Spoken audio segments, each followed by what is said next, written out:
ஜூலை 15 பெருந்தலைவர் காமராஜர் அவர்களின் பிறந்த நாள். இந்த நாளை கல்வி வளர்ச்சி நாளாக நாம் கொண்டாடுகிறோம். ஆம், நான் இப்பொழுது கல்வி கண் திறந்த காமராஜர் அவர்களை பற்றி தான் பேசப் போகிறேன்.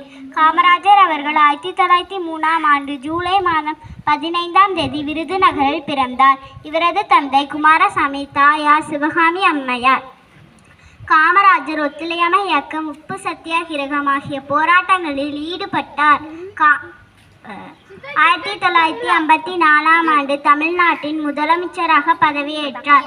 இலவச கல்வி, இலவச மதிய உணவு திட்டங்களை கொண்டு வந்தார். காமராஜர் ஆட்சியே தமிழ்நாட்டின் பொற்கால ஆட்சி என்பர்.